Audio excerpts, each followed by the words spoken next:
Ça y est, la pièce gaming est enfin finie. On va pouvoir vous montrer tout ça très rapidement. Mais avant, on va un peu vous expliquer tout ce qui s'est passé.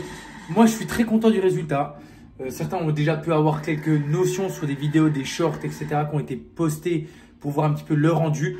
Moi, je suis hype de ouf. N'hésite pas à me dire en commentaire si comment tu la trouves tout simplement. Si le thème est sympa, si les couleurs sont belles, si le matériel te plaît, etc., etc. Mais avant, on va parler des étapes des travaux, du matériel acheté, du coût approximatif que ça m'a coûté tout simplement de ma poche. Tout d'abord, si tu as aimé cette vidéo, pense à t'abonner, petit pouce bleu bien sûr, ça fait plaisir. Et maintenant, tout se trouve derrière cette porte. Cette porte n'existait pas, on l'a créée avant, c'était un mur complet avec un garage derrière. J'ai fait avec le budget dont j'avais en disposition, hein, on va pas se leurrer, hein, j'ai fait avec les moyens du bord.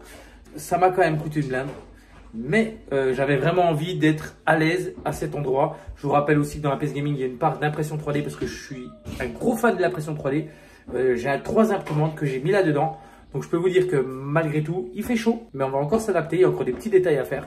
Et c'est parti, on va ouvrir dans 3, 2, 1. Let's go. Allez, on ouvre. Et regardez ça.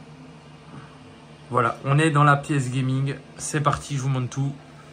Alors, je vais d'abord parler du coin impression 3D. Ici, on a 3 imprimantes. Une Wanao 300 Pro Max, une FLCN V400 et une Wanao 230 Pro. J'adore faire de l'impression 3D. Hein. Donc, j'imprime des trucs. Là, par exemple, on a pris des tongs. Et je voulais un coin sympathique. J'ai mis des petites dalles en mousse derrière pour un petit peu atténuer le bruit des impressions, tout simplement. Et du coup, comme j'imprime, regardez. Eh ben, je me suis dit, je vais m'en servir pour faire du matériel de décoration. Cette pioche Fortnite qui n'existe pas dans Fortnite a été imprimée grâce aux impressions. Alors, au niveau mètre carré, on est environ sur 7 mètres carrés, tout compris. Hein. Donc, c'est vraiment une petite pièce. C'est une cave. Voilà, c'est vraiment tout petit. Hein. J'ai acheté en tout les étagères, le bureau, le petit meuble qui est derrière pour ranger tout ce qui est matos d'impression 3D, etc. J'ai acheté les 2 lampes Elgato pour avoir une meilleure qualité de stream quand je fais des lives. J'ai acheté des petits étagères ici. J'ai acheté ce meuble ici pour pouvoir ranger un maximum de bordel que j'ai de gaming, etc. pour les lives, pour les vidéos. J'ai tout mis là-dedans. Il y a vraiment beaucoup, hein, il est plein. Et ici, j'ai mis une sorte de petite bibliothèque avec du rangement. Là, c'est la partie mobilier. Maintenant, niveau lumière, je vous ai déjà montré les Elgato que j'ai acheté. Donc, elles m'ont coûté 250 € le lot de 2. Je crois que c'est à peu près ça sur Amazon. Et j'ai acheté ces panneaux de chez Govee qui sont réglables. L'avantage, c'est que toutes mes lumières dans la pièce gaming sont connectées à Alexa, ce qui me permet de pouvoir changer la lumière comme je l'entends. Voilà. Elle met tout en bleu, la lumière, les LED au-dessus, tout est en bleu. Alexa met la pièce gaming en violet. D'accord. Et voilà. Les panneaux sont en violet, les LED, bon, on dirait pas avec la lumière, mais c'est une sorte de violet. On a les LED là-haut qui sont en violet et la lampe qui est en violet. Donc d'abord, j'ai acheté cette lampe Govee qui m'a coûté 90 € je crois, à peu près. C'est une lampe qui permet de pouvoir avoir un fond lumineux parce qu'on a fait une peinture blanche tout simplement pour pouvoir avoir des LED qui reflètent. Par exemple, cette LED là-haut, pareil, de chez Govee qui s'est décollée apparemment. Je recollerai. Et elle va envoyer des couleurs. Voilà, c'est une LED qu'on peut donner des formes aussi. Donc, par exemple, avec cette LED, vous voulez faire une guitare, une forme de guitare. Vous pouvez tout faire avec ces LED. J'ai acheté ces LED de chez Govee qui faisaient 5 mètres ici aussi. Voilà, elles sont top, elles sont bien. Donc, dans la pièce gaming, en tout, on a le panneau, une LED au-dessus. Donc, ce panneau-là, la LED au-dessus, la lampe et une LED ici qui vont faire l'éclairage un petit peu RGB de la pièce gaming, on va dire ça comme ça. Hein. Et sinon, j'ai acheté, en fait, ce que j'ai acheté, tout le reste, j'avais déjà. Le bureau m'a coûté 130 €. Voilà, c'est un bureau qui permet de pouvoir placer mon setup gaming. Actuellement, ma caméra est là parce que je suis encore en train de faire des réglages pour finir. J'ai fait mon premier live ce matin, c'est très bien passé. Et franchement, c'était top de ouf. Ici, c'est pas tout à fait fini parce qu'en fait, je vous explique, il va y avoir ici des étagères encore de décoration. L'avantage, c'est qu'avec l'impression 3D, on peut imprimer des décos comme ce Yoshi, comme le Toadette qui est ici, comme le Bowser. C'est toutes des choses que j'ai imprimées. La lampe fantôme, je l'ai imprimé. Le Pikachu fluo, je l'ai imprimé. Le beau, je l'ai imprimé. Le truc bizarre, là, je l'ai imprimé. Bon, après, ça me permet de ranger des trucs. Il y a plein de trucs que moi, j'ai imprimé qui m'ont permis de faire la déco moi-même. Et d'ailleurs, au niveau de l'impression 3D, regardez, j'ai imprimé ici. J'ai mis une ventilation parce qu'il fait assez chaud dans la pièce Parce que 3 imprimantes à 60 degrés de plateau, plus la buse, plus un PC gamer actuellement, ça chauffe énormément. Dans la pièce, là, il fait relativement chaud. C'est supportable, mais il fait quand même chaud.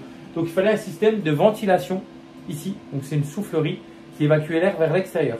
Mais j'ai voulu la décorer. Donc, on a créé un système de coffre en impression 3D. J'ai tout imprimé les pièces et j'ai mis la fin de la lettre dedans. Et on a fait un thème Mario avec des points d'interrogation, un tube vert, un tube rouge qui cache la turbine, qui cache les fils. Et ça fait propre. Voilà, on voit à peine la prise au-dessus, vous voyez, comme vous pouvez voir. Mais je voulais quelque chose d'habillé et de propre et de quali en fait. Voilà, et je trouve ça ultra stylé. Pour l'internet, ce que j'ai fait, c'est que j'ai fait un trou derrière le mur qui est ici. Il y a ma box juste derrière, qui est au niveau de ce panneau-là.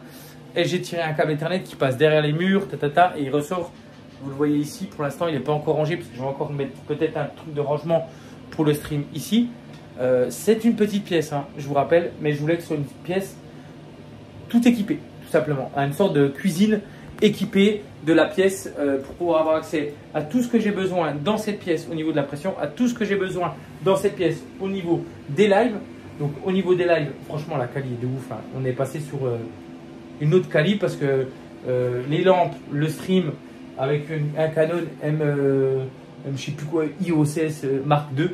Franchement, on fait ça fait propre, ça fait très propre. Pour finir, je vous rappelle que l'ensemble de cette pièce qui est ici n'existait pas avant. Il n'y avait rien qui existait. C'était un garage. On a fait de la dalle. On avait le plafond et ces murs-là qui étaient existants. On a dû les retoucher et les repeindre. On a dû faire une dalle. On a dû faire ici un mur complet qu'on a dû créer. Ici, on a dû créer une porte. Donc, il y a eu pas mal de choses qui ont été faites pour créer cette pièce. Isolation, tout l'électricité, disjoncteur, enfin je vous passe les détails. Budget travaux, on est tout simple sur, alors je vais vous parler de tout ce que j'ai dû acheter pour créer cette pièce gaming dès le départ. Parce que pour créer la pièce gaming, on a dû acheter un cabanon. Ce cabanon de jardin a été acheté, m'a coûté 1000 €. Ensuite, tout le matos de maçonnerie m'a coûté, si je dis pas de bêtises, 1400 €. Donc on est déjà à 2400 € pour la maçonnerie de la dalle pour le cabanon et de la maçonnerie de la pièce gaming. Ensuite, placo, 700 €. On est à 3100. Électricité, j'en ai eu pour une 150-200 € je crois. Électricien, c'est mon oncle, donc ça va, j'ai pu m'arranger. On est à combien? C'est approximativement environ 3200 € avec l'électricité. Derrière, la peinture, ça m'a coûté 200 €. Enfin, ici, la peinture et tout ça. 3004, c'est ça. Ensuite, 3004 plus le matériel pour la déco. J'en ai eu pour presque 2000 €. Donc en fait, on serait fini. Et le plancher, j'en ai eu pour pas loin de... parce que ça, c'est un coût aussi. Hein. Ouais, donc le plancher plus un petit peu de matos, nanani, on va coûter 600 €. Donc en gros, pour 6000 €, j'ai créé ma pièce gaming comme elle est. Faut pas se mentir, il y a encore des petites améliorations qui vont arriver par la suite. J'ai des étagères, etc. Des trucs qui vont arriver petit à petit. Pour le stream, pour la qualité vidéo, pour tout. Tout va upgrade petit à petit, hein, parce qu'on est là pour faire du bon contenu, de bonne qualité. Et comme je suis créateur de contenu, l'objectif est quand il y a du bénéfice, j'investis tout simplement pour créer encore mieux. Donc n'hésite pas à t'abonner, petit pouce bleu, dis-moi en commentaire ce que tu en penses. Sois honnête, hein, si tu détestes, dis-le. Si tu kiffes, dis-le. Si tu t'en fous, dis-le. En vrai, ça m'intéresse, même si tu t'en fous. Allez, bisous.